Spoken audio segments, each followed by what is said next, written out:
Bismillahirrahmanirrahim. Assalamualaikum warahmatullahi wabarakatuh. Waalaikumsalam warahmatullahi wabarakatuh. Waalaikumsalam warahmatullahi wabarakatuh. Waalaikumsalam. Oke, dari 38 ya yang terdaftar di kelas ini baru ada 29 yang hadir.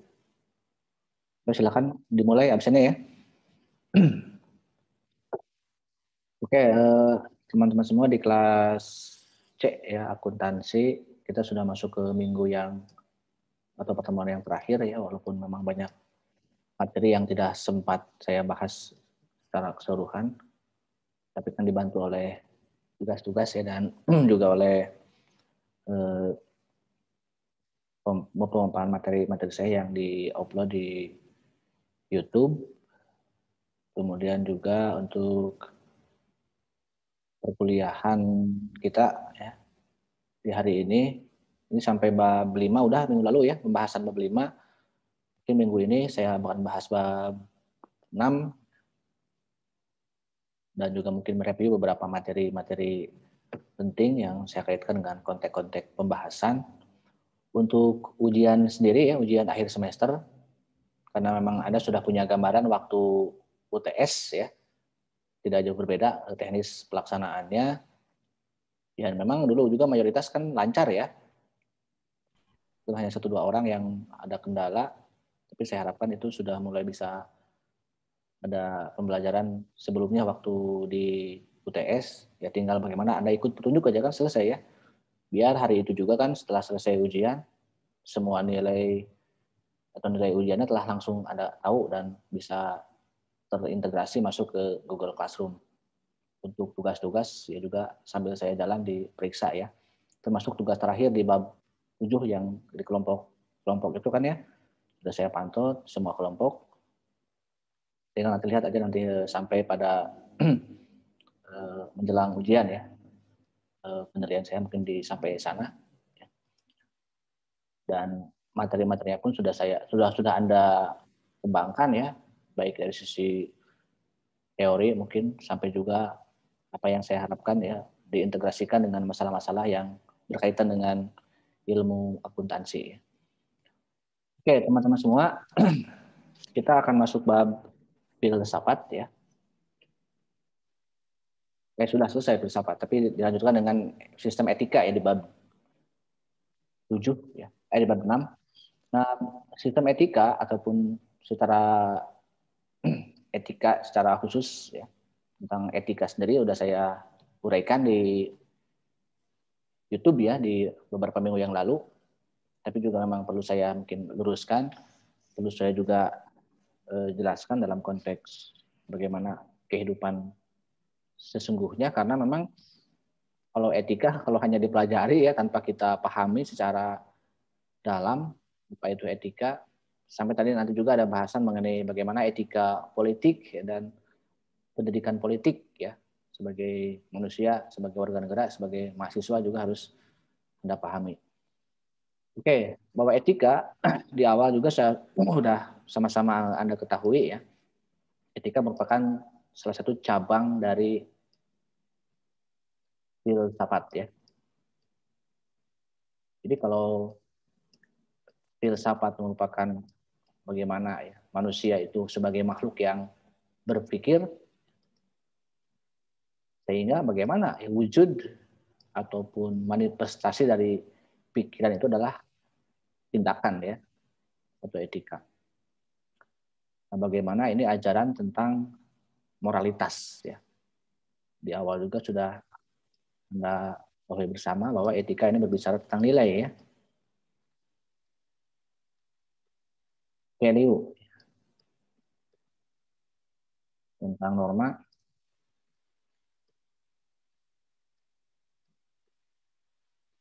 Dan tentang moral.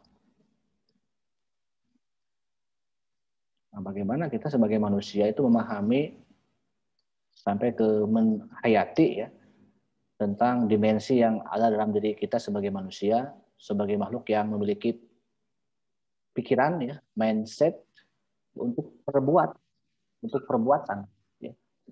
Bukan hanya sebatas di pikiran ya. Jadi proses pendidikan itu bukan hanya pembelajaran untuk meningkatkan intelektualitas kita sebagai manusia, Anda sebagai mahasiswa. Tapi bagaimana supaya perbuatan kita pun itu punya nilai etis, ya. Kenapa manusia itu harus baik, ya, harus memiliki perbuatan yang baik? Karena di sini pun dalam sub etik ada nilai, ya, sebagai sesuatu yang dihargai. Kenapa sesuatu itu harus dihargai? Ada harganya. Setiap sesuatu itu kan bisa kita manusia sesuatu. Benda juga sesuatu, barang sesuatu.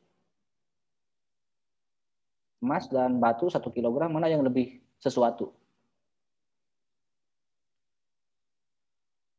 Mana yang lebih berat antara emas 1 kilogram dengan batu 1 kilogram?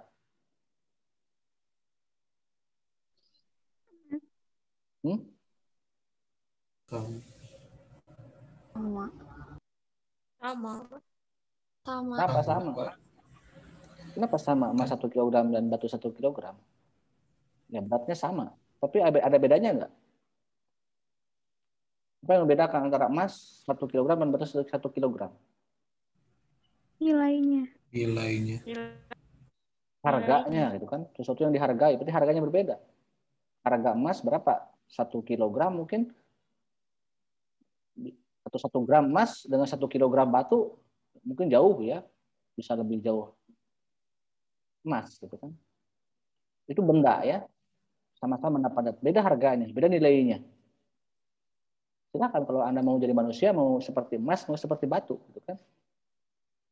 Mau seperti Mas Fajar misalnya, Mas Joko, kan Mas, ya. Nah, manusia ingin dihargai kan? Tung di sini yang mau dihina. Pak, saya hina saya aja gitu, karena saya mah hobinya dibully, ya.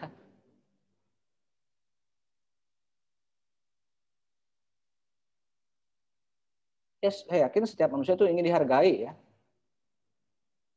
Lalu bagaimana supaya kita menjadi manusia yang berharga itu bagaimana? Apakah adanya saja misalnya, ya? Ya kan, ya, manusia itu kan makhluk yang berpikir, gitu kan? Kita punya pikiran.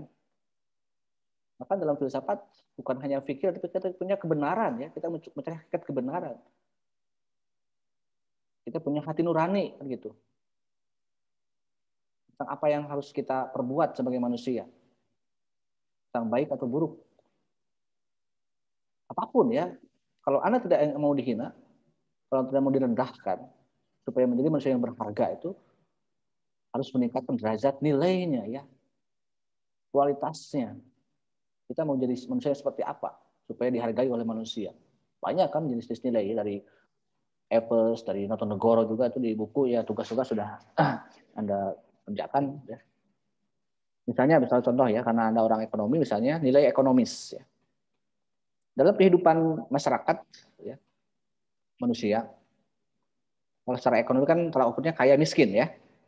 Coba orang kaya dan orang miskin mana yang lebih dihargai? Orang kaya. Orang kaya.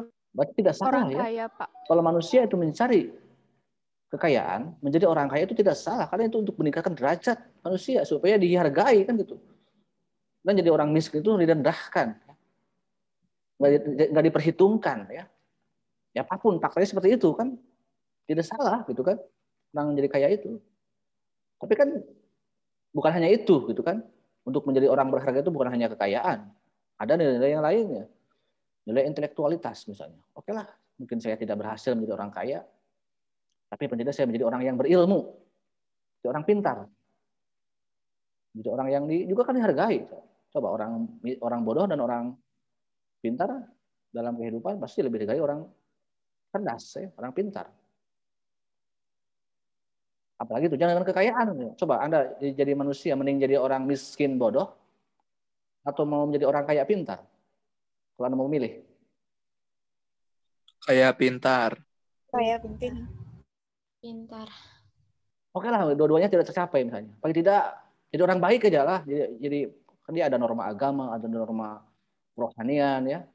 Ada nilai tadi, nilai kerohanian, nilai kepribadian, ya, nilai apa-apalah. Saya tidak punya kekayaan, tidak punya ilmu, tidak sempat sekolah tinggi, tapi paling tidak jadi orang yang baik, berperilaku baik, jadi orang jujur misalnya. Coba kalau seandainya ya kayak oke, pintar juga, berpendidikan juga, yes, ya. Bager ya kan gitu, tidak bermasalah ya, sopan ramah gitu kan, berperilaku baik itu kan kabulak-kabalik. Coba kalau seandainya sebaliknya ya, ke rumah miskin, bodoh, tidak punya akhlak kan gitu ya, tidak punya tata krama, kan tidak ada pulungan ya kan ya, nggak ada apa yang mau jadi penghargaannya. Jadi wajar kalau misalnya orang yang seperti itu gitu kan malah menjadi penyakit di masyarakat ya. Jadi jangan salahkan orang lain ya. Kalau selama ini kita belum dihargai oleh orang lain, berarti kita ini harus sadar ya sejauh mana derajat kita. Mungkin kita belum punya nilai yang bisa belum punya daya tawar ya dalam kehidupan ini. Jadi jangan salahkan orang lain. Kok kenapa kamu tidak menghargai istri ya? Hargai dong. Gitu. Maksa kan gitu kan. Ya nggak bisa dong gitu kan. Kita harus merenung gitu kan, harus punya pemahaman tentang diri kita sejauh mana ya, derajat kita layak nggak dihargai. Anda kan juga butuh nilai kan dari saya pada akhirnya, nilai mata kuliah. Ya silakan gitu kan, itu bukan hanya karena saya tiba-tiba langsung kasih nilai, gampang aja saya kasih nilai. Tapi kan ada proses perjuangan yang harus Anda lalui itu kan. Ada tolak ukurnya. Derajat Anda selama mata kuliah apa? Anda rajin nggak misalnya kehadirannya? Rajin nggak ngerjain tugasnya? Aktif nggak misalnya? Baik nggak perilakunya? Ada tugasnya, ada UTS-nya, ada banyak hal yang mungkin yang menjadi tolak ukur. Dan nanti setelah saya menilai Anda, ya, keluarlah nilai akhir misalnya, maksimal, minimal, ataupun apapun nanti hasilnya harus Anda pertanggungjawabkan secara moral maupun secara intelektual ya. Ya layak nggak Anda mendapat nilai yang maksimal itu? Ya harus Anda pertanggungjawabkan, gitu kan? Itu bentuk penghargaan saya dosen pada mahasiswa. Itu ya tentang nilai. Kemudian juga dalam kaitan pembentukan moralitas atau pembentukan attitude itu juga ada norma ya. Karena dalam kehidupan makhluk sebagai makhluk sosial, dari nilai-nilai yang ingin dicapai oleh manusia itu diikat oleh kesepakatan nilai dalam masyarakat. Ada pertimbangan kita sebelum bertingkah laku itu ada norma di masyarakat. Lihat dalam kehidupan sosialnya, kira-kira ada batasan apa?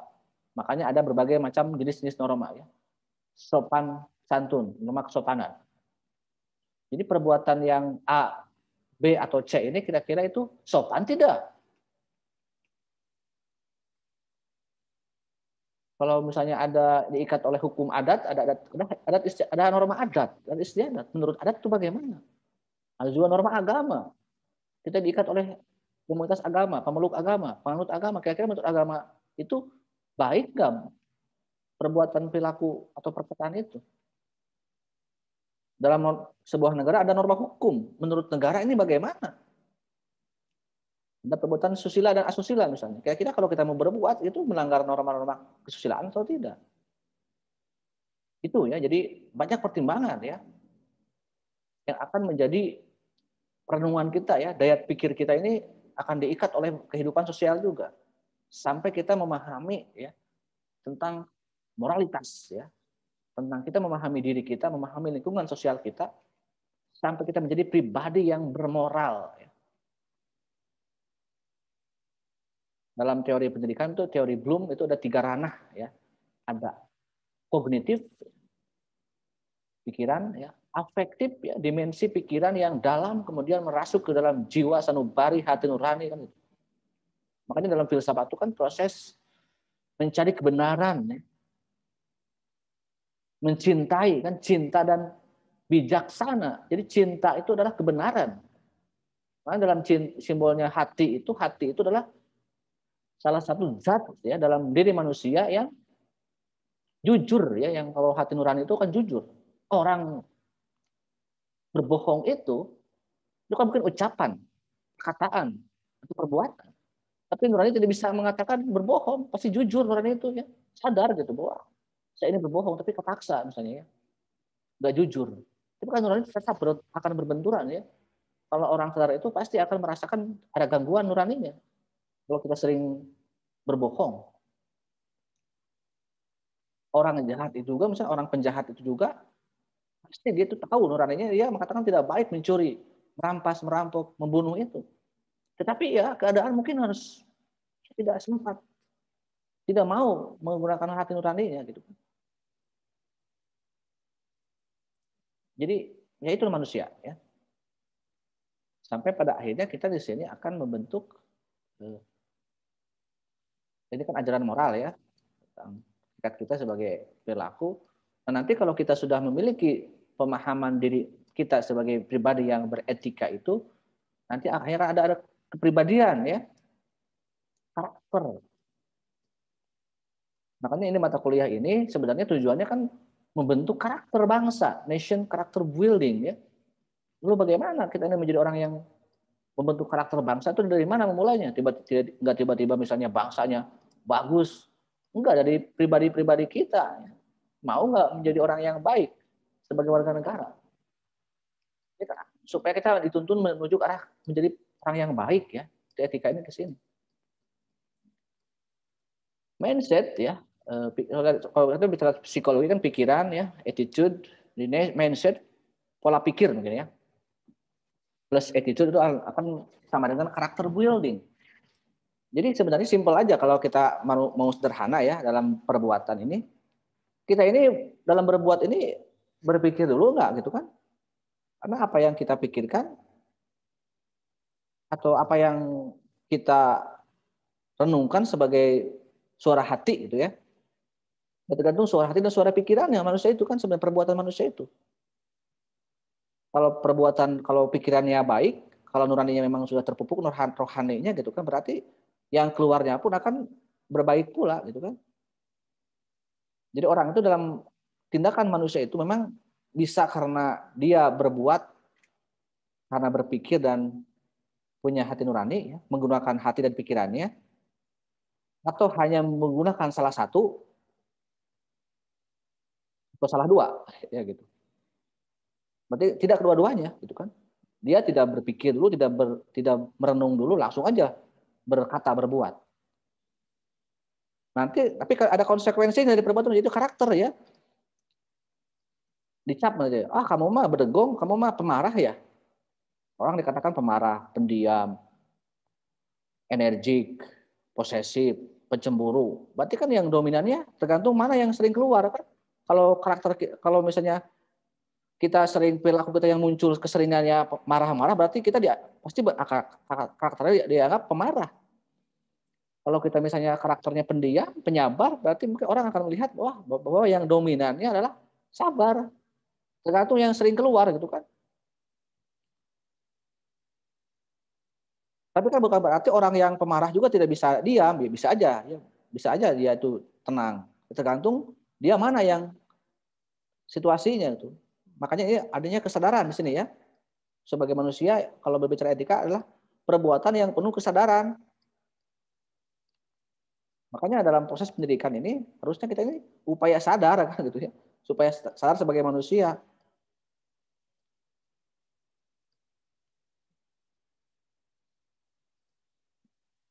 Kalau orang dominannya lucu berarti memang yang sering keluar adalah perilaku lucunya misalnya, perbuatan lucunya. Tapi kan berarti orang-orang lucu juga tidak bisa marah. Bisa aja marah kan gitu ya. Emosi. Nggak sadar, tidak sempat berpikir, tidak sempat juga bertanya pada nurani. Kalau misalnya ya baiknya kan kita ini seimbang gitu ya. Kita dalam berbuat itu kita sempat berpikir dulu dengan baik. Kita juga bertanya dulu pada suara hati kita. Oh, akhirnya keluarlah perilaku kita, etika kita. Tapi kalau dalam keadaan tertentu kan ada saja refleks ya misalnya. Luas ya. Tapi kan kadang-kadang kalau sedang emosi refleks itu kan ada perbuatan yang langsung berbuat tanpa berpikir dulu kan gitu. Tapi kan tidak selamanya juga harus ya bagaimana kita ini menjaga kita, kestabilan emosi kita, kestabilan jiwa kita sebagai manusia. Repot juga ya, misalnya orang itu hanya menggunakan pikiran. Bisa aja kan kalau pikiran sedang tidak baik, walaupun hati nuraninya mengatakan tidak, kalau dia langsung aja berbuat tanpa berpikir dulu, tanpa berkaca pada nurani dulu kan akhirnya ya bisa aja itu perbuatan yang tidak baik juga. Atau orang yang terlalu jujur misalnya ya, Tanpa berpikir juga repot ya. Jujur misalnya, saya orang terlalu jujur. Kalau jujur laki-laki kan kalau jujur misalnya setiap ada perempuan cantik pasti misalnya suka ya. Makanya kalau saya terlalu jujur mungkin tiap saya bertemu perempuan akan saya tembak. Hei aku cinta kamu misalnya. Hei aku cinta, hei aku cinta. Mungkin tiap hari tiap ketemu perempuan saya akan nembak perempuan gitu kan. Kalau terlalu jujur ya. Tanpa berpikir karena makanya harus berpikir gitu. Kamu mah pesek misalnya kan. Mungkin jujur itu kan. Kan tidak berpikir ya. Terpikirkan heula gitu kan. Perbuatannya. Jadi ya itu ya jadi manusia itu silakan ya kita mau jadi yang mana. Tapi etika itu mengajarkan kita ya berbuat baik gitu kan. Ya agar kita menjadi pribadi yang baik, agar menjadi bangsa yang baik pula. Oke, itu ya tentang etika kurang lebih seperti itu ya. Nah, kemudian juga yang lainnya yang akan saya uraikan di sini adalah tentang politik ya. Karena bahasan selanjutnya adalah etika politik ya.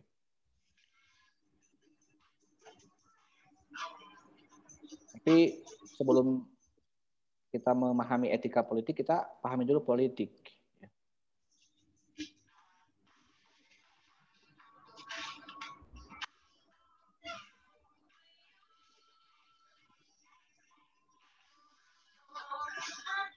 Apa itu?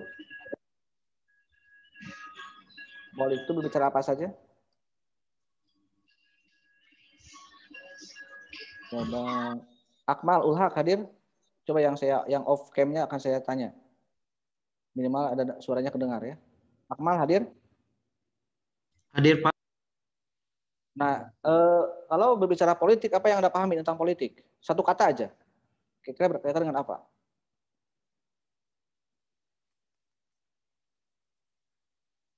Ya, Akmal? Kan ada juga di buku ya. Kalau Anda sudah baca buku, kayaknya pasti akan ada satu kata aja. Kira-kira ngomongin apa sih politik itu? Ngomongin apa? Akmal? Jajang, Ahmad?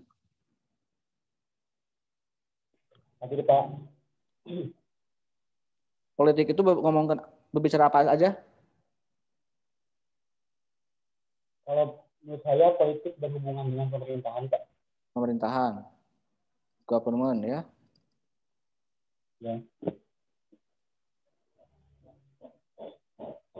Selanjutnya, Ipan Taufik. Satu kata aja. Ipan? Haikal? Hadir, Pak. Apa menurut kamu apa?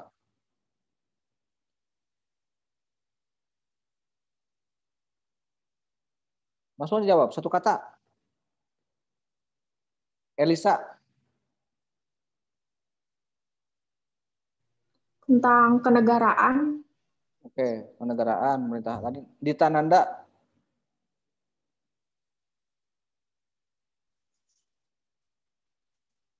Kekuasaan. Kekuasaan. Zahra? Kekuasaan, Pak. Ira?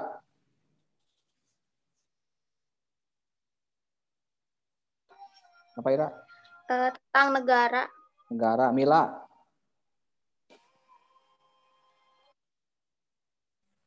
Tentang pemerintahan negara.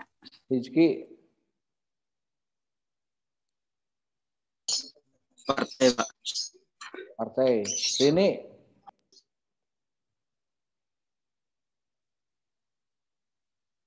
Ya, Pak. Apa? Tentang warga negara sebagai entitas yang Warga negara. penting. Nur Hasanah?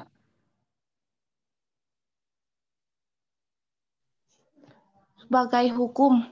Hukum. Fajar? Prasetyo? Kekuasaan, Pak.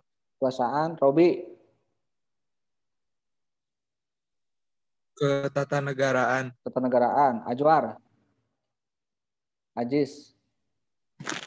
Kepemerintahan. Elsadi? Pasaribu? Tata negara, Pak. Tata negara. Prida? Kekuasaan. Asri, Mugi. Kekuasaan, Pak. Peserta Lulpa, Wahidah.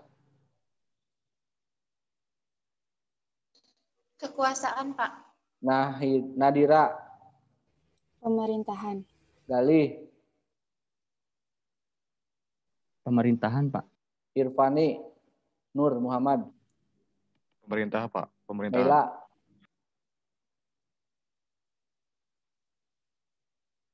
Meila Dwi,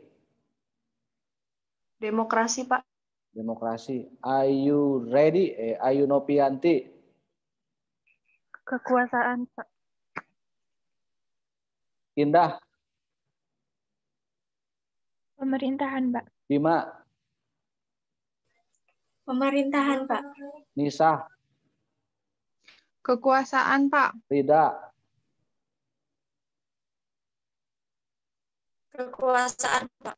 Risa, Pemerintahan, Pak. Adinda, Warga negaraan, Pak. Rifki,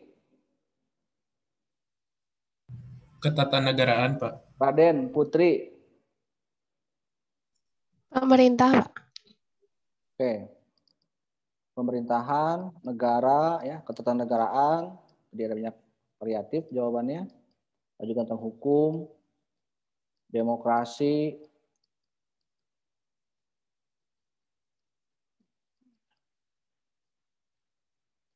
kekuasaan, ya.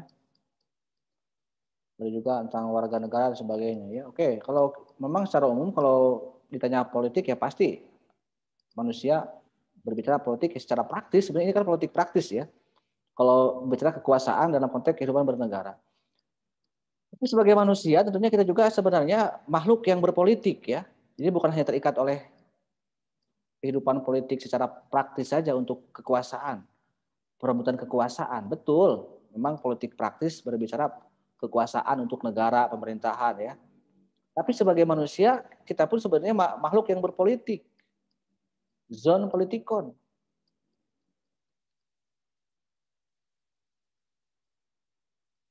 Memang pengertian yang lebih khusus yang secara umum atau yang terkait politik secara keilmuan ilmu politik ya ilmu seni cara untuk memperoleh 3M ya. M yang pertama memperoleh atau mendapatkan. M yang kedua merebut. M yang ketiga mempertahankan. Memang politik berbicara mendapatkan, orang yang belum berkuasa itu biasanya ingin mendapatkan atau memperoleh. Kalau perlu merebut. Siap direbut ya dengan cara paksa maupun cara yang tidak paksa. Paling direbut aja. Bagi yang sedang berkuasa bagaimana bertahan kekuasaan itu.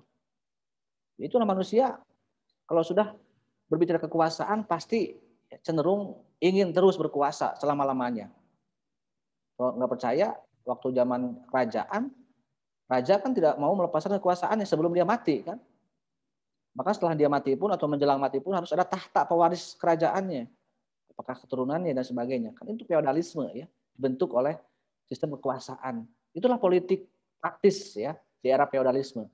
Di era modern kan walaupun ada batasan kekuasaan itu aturan hukum, tetap aja kan orang bisa segalanya dilakukan demi kekuasaan. Soekarno dulu walaupun di negara Indonesia yang bukan lagi kerajaan, pernah mengangkat diri sebagai presiden seumur hidup. Itu juga kan cara untuk supaya bertahan. Yang tidak berkuasa kan ingin mengganggu ya, ada golongan yang oposisinya misalnya. Saling berebut kekuasaan. Pak Soeharto juga di Orde Baru demi kekuasaan, dia pernah kok 32 tahun ya, dengan cara apapun silakan ya. Bahkan upaya sekarang sedang ada wacana misalnya 3 periode ya dalam merubah lagi aturan. Di era pemerintahan sekarang ada wacana amandemen untuk menambah lagi masa jabatan presiden menjadi 3 kali atau 3 periode. Itu kan cara orang ya. Tidak diukur apakah itu orang itu kaya, miskin, tua, muda, ya. Anak kecil aja kan sudah berpolitik sebenarnya ya. Seni untuk mendapatkan sesuatu itu kan orang bisa ada naluri manusia kan dimensi politis manusia. Pernah menjadi anak kecil? Atau pernah melihat anak kecil enggak? di rumahnya. Ada orang tuanya misalnya sedang ada tamu, di ruang tamu sedang asik ngobrol serius. Tapi tiba-tiba datang anak kecil ke, ya, Pak, Ibu misalnya, minta uang jajan. Coba anak kecil minta uang jajan di hadapan orang tuanya yang sedang ada tamu. Kira-kira bagaimana itu orang tuanya? Kalau ada tamu, tiba-tiba anaknya minta jajan. Dari mana? Langsung dikasih, Pak. Iya, jarang ya orang tua misalnya langsung digebuk di hadapan tamu, langsung mewek misalnya anaknya. Enggak kan, dia ngasih. Kan malu mungkin ya gitu. Ya itu kan trik, anak kecil sudah berpolitik, coba bayangkan. Supaya punya uang ya. Makanya wajar kalau para koruptor itu bisa dengan cara yang berucat balicet ya. Memang dari kecil pun kita sudah punya naluri untuk supaya kita ini ya bisa ya dengan cara apapun ya orang tadi ya. Apakah peduli nggak? Ya yang penting kekuasaan, nggak apa-apa lah politik itu kekuasaan. Saya nggak peduli siapapun ya. Makanya tidak ada, kalau manusia itu dalam kehidupan tidak perlu kawan, tidak ada kawan yang abadi. Ya. Tidak ada lawan yang abadi.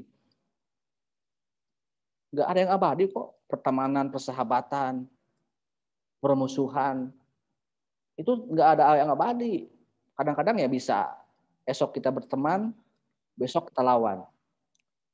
Besok hari ini kita musuh, besok kita sahabat. Nah yang abadi dalam politik bukan kawan lawan, tapi kepentingan.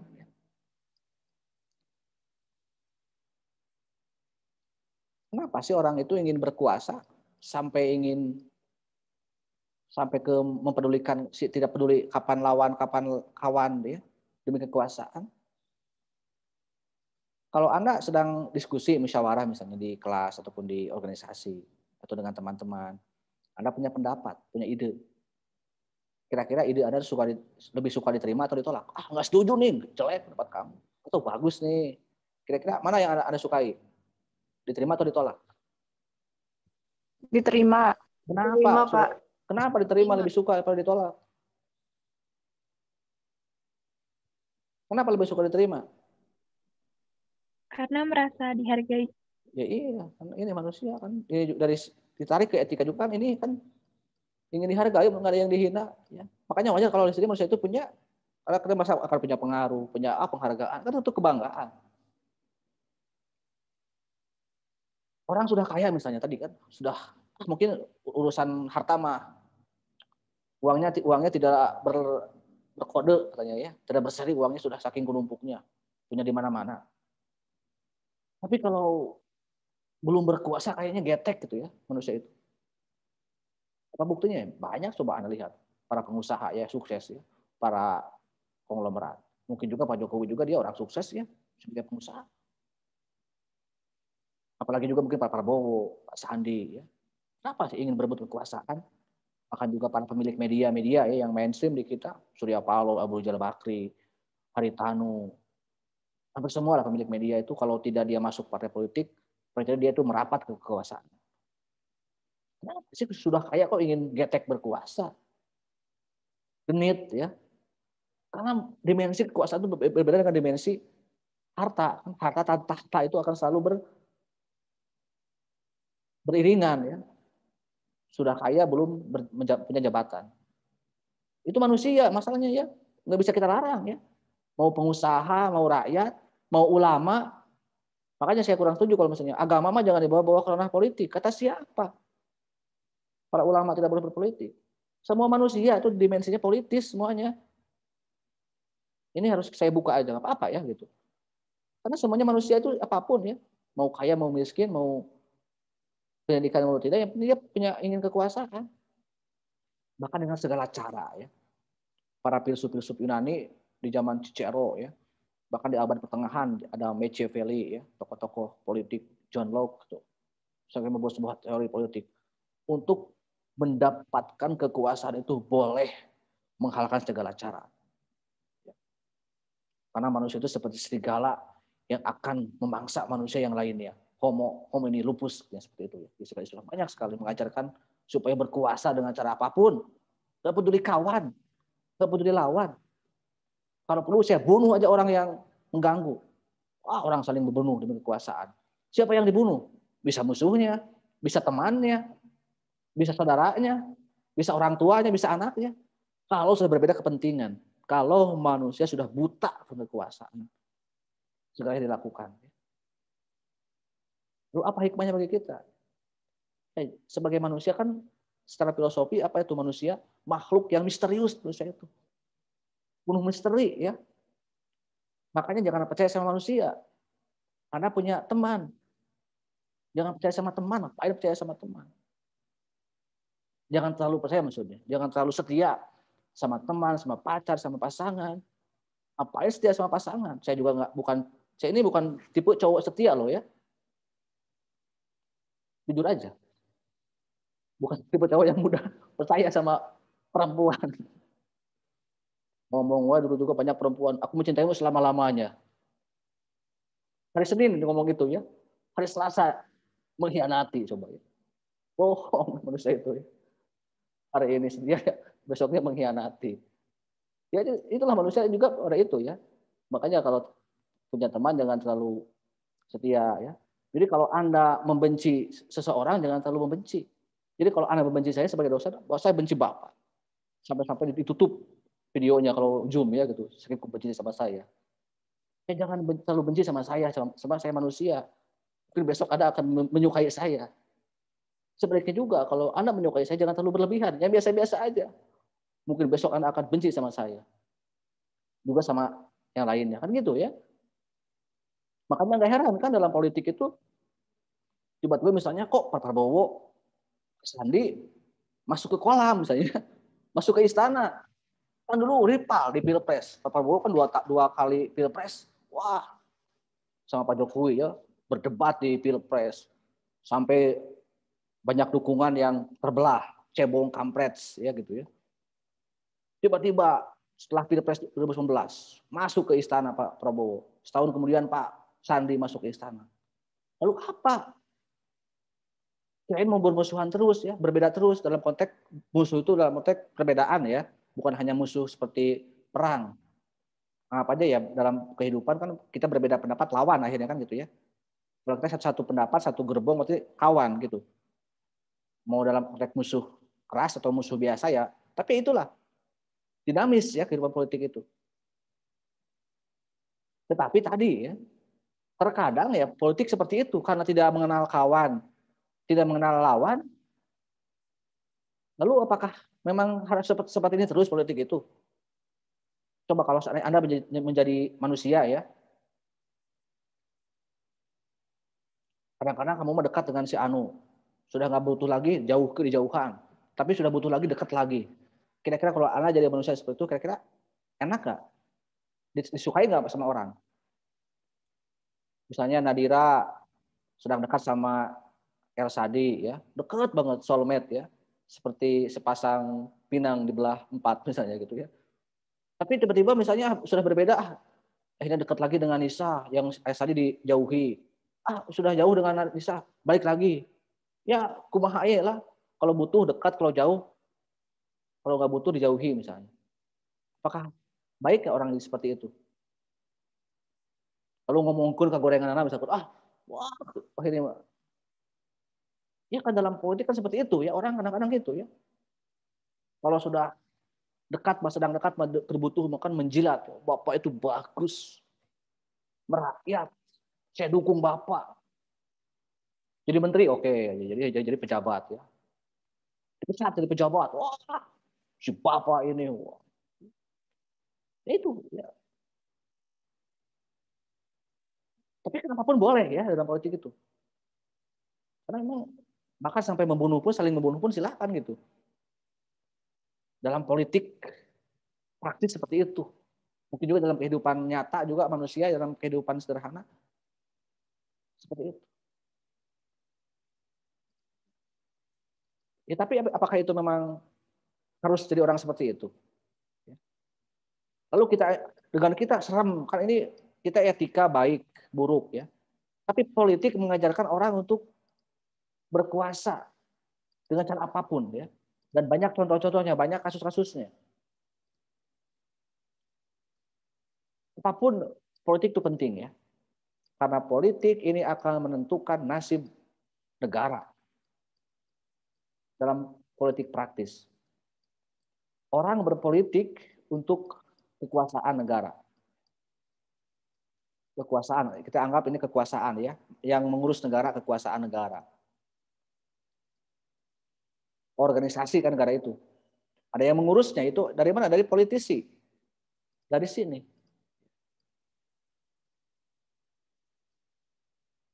Lalu dari mana? Politik itu kan hak setiap rakyat, setiap warga negara. Dari rakyat kan? Dalam konteks politik demokrasi kan dari rakyat. Makanya Anda punya setiap warga negara itu bersamaan kedudukannya di mata hukum dan pemerintahan. Dan wajib menjunjung tinggi hukum dan pemerintahan tanpa kecualinya. Jadi punya hak dipilih dan memilih. Sama ya. Anda mau menggunakan hak dipilih maupun memilih. Berarti dalam kehidupan politik, apakah hanya mereka yang politisi yang mengurus negara? Tidak ya. Adanya politisi, baik itu yang menjadi caleg di sini ya, capres, cawapres, cagup, cawagub, calkot, cawalkot. Mereka dari rakyat. Bahkan dalam proses politik, akan ada pemilihan umum ya, untuk pileg, pilpres, pilkada, membutuhkan rakyat supaya memilihnya kan, supaya mengantarkan mereka.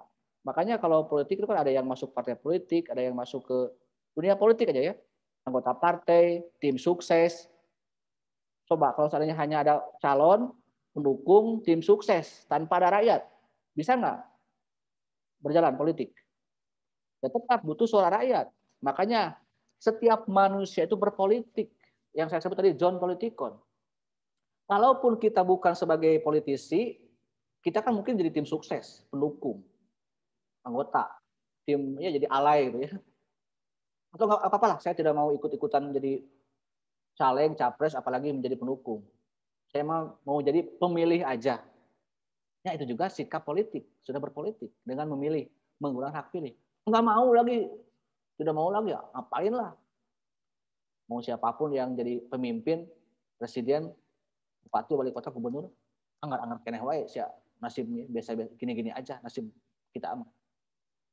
Akhirnya menjadi orang yang apatis, golput, tidak mau ikut terlibat politik. Diam aja, apa-apa. Kenapa kamu tidak ikut memilih? Golput. Diam aja, saya benci politik. Justru dengan sikap itu aja sudah berpolitik. Ya apa? Ya diam, golput, apatis juga sikap politik. Jadi apapun konsekuensi sikap kita dalam kehidupan negara adalah berpolitik ya. Memilih, tidak memilih, aktif, tidak aktif, itu sikap politik. Makanya ya itulah manusia. Jangan sok-sokan tidak mau berpolitik. Apapun sikap Anda adalah berpolitik. Karena itu hak ya. Nah, oke, saya lanjut ya. Mudah-mudahan cukup waktunya. Kenapa ini penting? Karena yang akan menentukan negara, yang mengurus negara, kekuasaan ya. Sehingga proses ini menentukan ya, menentukan. Anda bilang, apapun konsekuensinya menentukan. Pemimpin yang mengurus itu menentukan, mau presiden, mau DPR, mau Pemda, menentukan karena mereka nanti akan membuat aturan negara, aturan hukum positif bisa dalam artian inilah ya hukum. Negara Indonesia adalah negara hukum. Dari mana ya? Dari sini kan mereka yang ada kewenangan negara ini mengurus kebijakan untuk siapa? Untuk negara, untuk rakyat. Kebijakannya, kebijakan hukum, kebijakan ekonomi, politik, pendidikan, kesehatan. Wah, semuanya kan ada aturannya di sini untuk rakyat banyak sekali ya.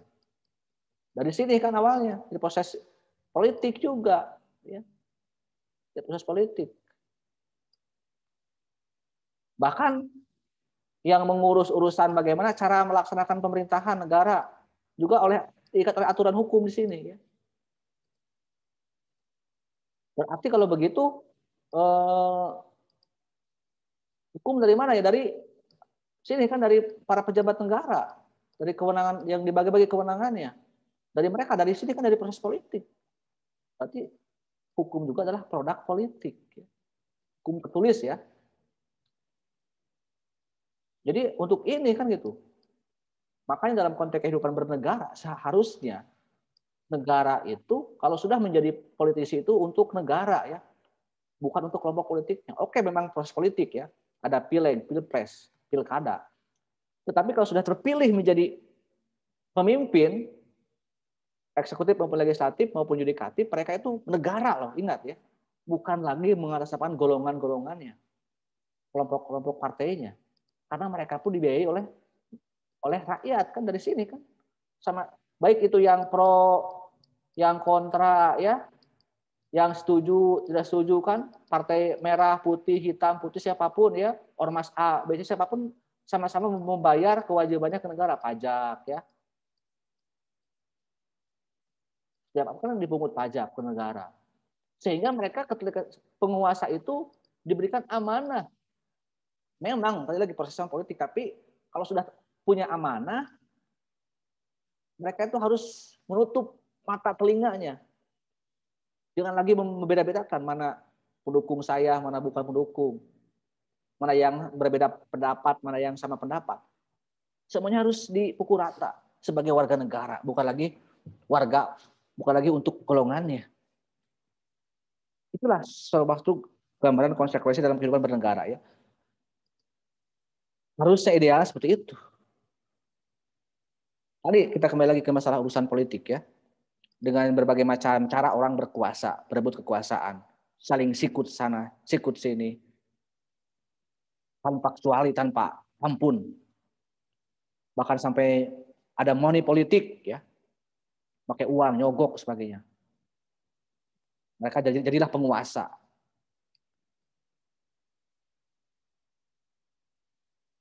Kalau seandainya proses politik yang tidak baik ya, tidak jujur, money politik, politik transaksional, jangan heran kalau negaranya pun, pemimpinnya pun penuh dengan transaksional. Bahkan kebijakannya pun tidak adil ya. Tang pilih hanya untuk kepentingan kelompok golongannya, tidak melihat keseluruhan rakyatnya. Karena dia oleh proses politik yang ya itulah pentingnya etika politik di sini kan. Harusnya idealnya boleh, tidak haram politik itu siapapun, mau ulama, mau ustadz, mau agamawan, mau pengusaha, bahkan preman sekalipun boleh, siapapun kan hak semua warga negara. Tetapi harusnya hadirnya etika politik. Tetapi kan etika ini kan perbuatan yang harus tadi yang saya di awal bahas ya. Harus sadar. Perbuatan yang melalui proses kesadaran. Tidak ada paksaan ya. Kesadaran ini mah. Mau nggak orang berbuat baik dalam politik itu kan berat ya. Karena terjebak oleh tadi transaksional ya. Sehingga negaranya pun ya transaksional akhirnya gitu. Tapi ini harus ada politik, tapi harus kita perjuangkan etika itu. Nah, nanti akan berimbas pada efek dari hasil politik itu kebijakan negaranya, hukumnya akan adil ya. Hukum kan salah satu aturan yang memaksa ya. Bukan sementara kan dibuat oleh para politisi yang tadi proses politik. Kalau seandainya mereka itu tidak membuat kebijakan penting tapi tidak beretika ya mungkin tadi akan melihat sesuatu yang sesuai kepentingan politiknya. Hanya hukum dapat diputar balikan ya sesuai kepentingannya, tidak adil. Karena ini tidak adanya etika politik.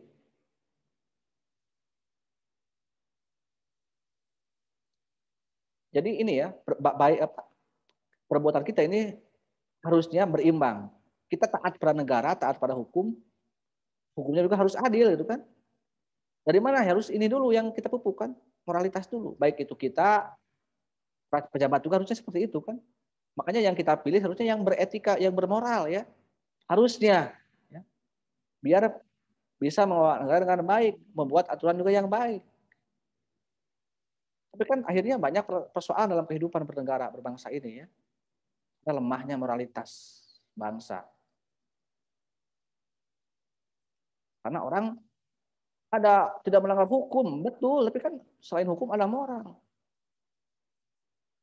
Kadang-kadang orang tidak mau ya, tidak peduli moralitas karena politiknya politik hukum, kekuasaan gitu. Pada lihat gambar di depan.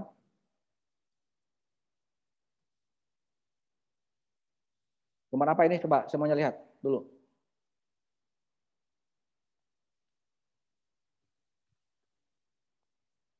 Gambar apa ini? Baru uang. Uang.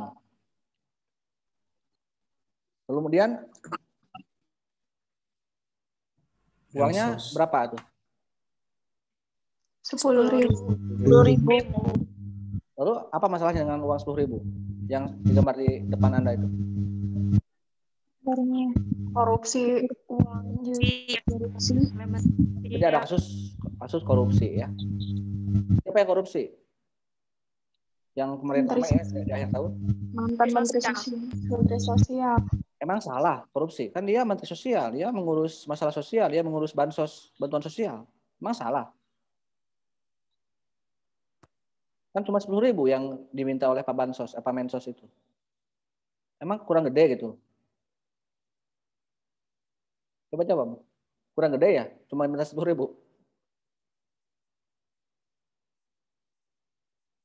Salah nggak itu? Korupsi itu perbuatan melanggar hukum atau melanggar etika? Melanggar moral?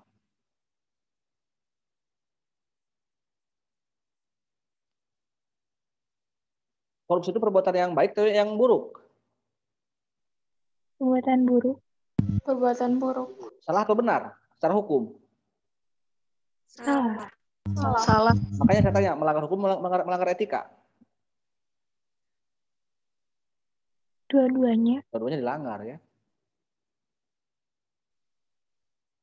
Lalu kalau seandainya ya, KPK misalnya mengatakan ditangkap, tapi disidangkan oleh KPK itu di tipikor dan hakim memutuskan tidak bersalah. Kira-kira itu baik nggak secara moral?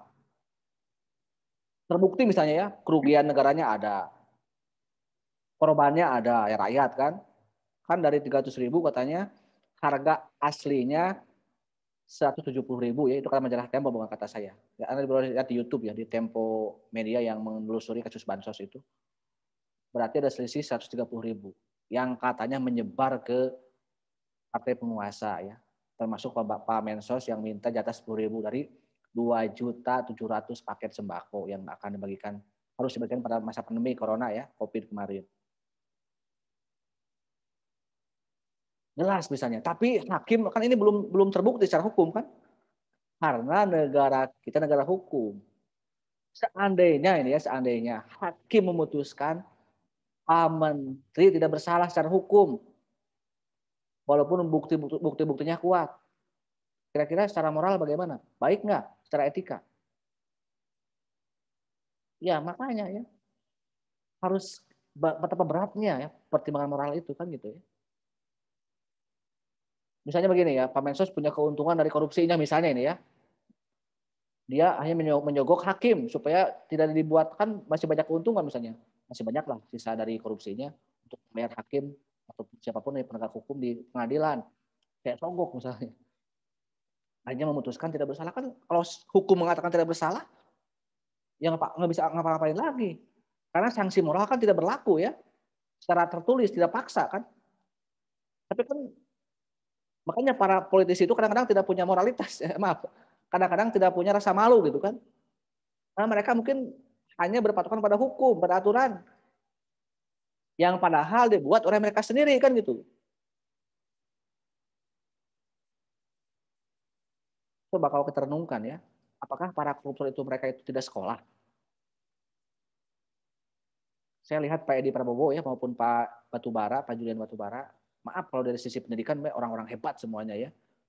Pak Julian itu seorang tokoh kader PDIP yang hebat karena dia juga orang cerdas ya, lulusan perguruan tinggi negeri juga ya, S1, S3, S2-nya. Pak Edi Prabowo juga anak emasnya Pak Prabowo kan. Dia seorang anak dari kalangan biasa-biasa saja diangkat oleh Prabowo menjadi orang terdekatnya, disekolahkan oleh Pak Prabowo.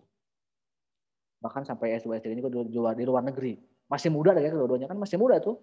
Pak Edi maupun Pak Julian ya masih muda semuanya, tokoh-tokoh hebat. Tapi kan tadi tidak menjamin ya kecerdasan intelektual tuh berbanding lurus dengan kecerdasan moral. Hukum itu bukan berarti tidak boleh. Memang negara hukum, tapi harusnya kita tidak kekurangan orang-orang ahli hukum, ahli politik. Tapi mungkin ahli yang nggak ada ini adalah moralitas, ya. Karena semuanya terkacu pada politik dan hukum yang saling dipermainkan. Coba, apakah kita berjanji dalam seorang politisi berjanji dalam kampanye? Mungkin secara hukum tidak melanggar ya. Ketika Pilpres misalnya Pak Jokowi misalnya tidak cuti, karena hukumnya diganti aturan mainnya. Itu kan tidak melanggar hukum. Tapi kan secara moral mungkin secara etika, masa iya sih kok Pilpresnya yang satu mah presiden, yang satu mah bukan calon gitu kan? Harusnya kan cuti dulu baru bisa.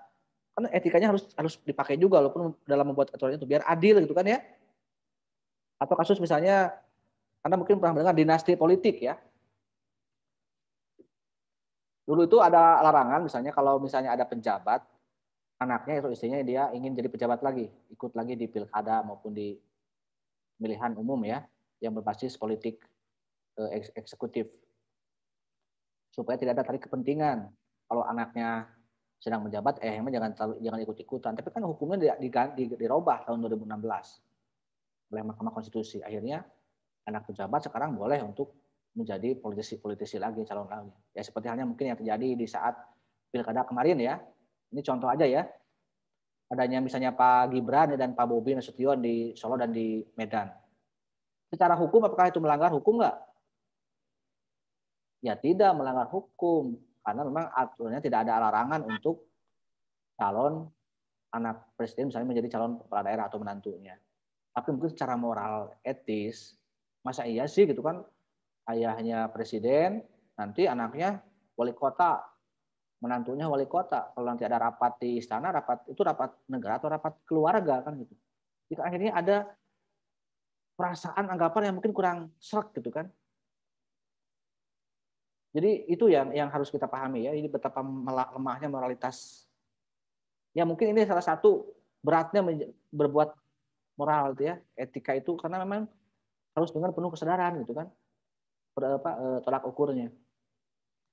Dulu juga ada kasus, dulu mungkin beberapa tahun lalu ya, ada kasus yang menggemparkan orang-orang pajak ya, namanya Gayus Tambunan. Mungkin Anda masih sekolah ya di SD atau di SMP. Bayangkan seorang lulusan STAN tuh ya, masih muda, golongan 3A, PNS, tapi bisa punya kekayaan yang luar biasa. Mungkin Anda tahu lah, Anda orang akuntansi ya, bagaimana sulitnya untuk masuk STAN. Kita tidak menjamin orang yang cerdas ya, selevel lulusan STAN. Bahkan gajinya pun kalau di Kemenke kan tuh gajinya paling besar di antara kementerian lain ya, di Ditjen Pajak itu. Kita tidak menjamin orang untuk bebas dari korupsi juga. Ada apa sih dengan bangsa kita sebenarnya gitu kan? Ya karena tadi mungkin saya mengatakan ya tidak hadirnya ini etika politiknya. Karena terjebak oleh politik praktis yang penting berkuasa dan tidak hanya melihat ke sini, tidak melihat ke sini gitu kan. Ke etika politiknya. Jadi betul negara hukum tapi harus dengan penuh ajas keadilan ya. Mungkin yang selain kasus korupsi juga yang paling menggemparkan di kita kan di akhir tahun kemarin kasus EPI ya, Habib Rizik kan ditangkap misalnya. Ada kasus juga kasus penembakan anggota EPI-nya yang belum terungkap juga sampai sekarang. Ditambah lagi dengan membubarkan ormasnya oleh kementerian dan 3 lembaga tinggi lainnya dan 6 kementerian ya. Jadi satu ormas lawan 6 lembaga tinggi. Boleh silakan aja ya. Negara mau menghukum tokoh ulama, mau menghukum pengikutnya, mau menghukum organisasi, tapi harus dengan keputusan pengadilan oleh penegak hukum. Karena menteri itu bukan penegak hukum ya. Dalam konteks negara hukum bukan penegak hukum. Kecuali kita sudah berubah menjadi negara otoriter. Negara komunis misalnya. Negara diktator ya. Tapi kan kita masih negara hukum dalam undang-undangnya. Karena untuk level koruptor saja kan belum dikatakan bersalah kalau belum terbukti secara sah Tapi ini kan ormas tokoh yang belum terbukti sudah divonis misalnya, dibubarkan, ditahan, dipenjarakan. Bukan berarti melarang ya atau kita berpihak pada siapapun, tapi harusnya ya itu harus beradil. Kalau ormas yang katanya meresahkan dan berbuat pidana dan belum terbukti kan masih praduga kan belum terbukti kejahatan EPI. Beda dengan PKI kan PKI sudah terbukti. Tapi kok negara sudah berani membubarkan? Kok kenapa dengan partai politik misalnya sudah banyak hampir semua partai politik kan terlibat korupsi ya, anggota-anggotanya banyak, semua partai nggak ada yang tidak terlibat. Tapi kok kenapa nggak dibubarkan oleh negara? Ormas kan tidak meminta uang negara kan, ormas itu hanya bakti sosial kan kerjaannya. Apalagi EPI kan tidak meminta, bukan ormas yang dekat dengan penguasa, mereka hanya mengelola uang sendiri. Mungkin kalau yang lainnya ormas banyak yang berlindung di negara ya, minta anggaran ke negara. Entah untuk apa kan, untuk ormas.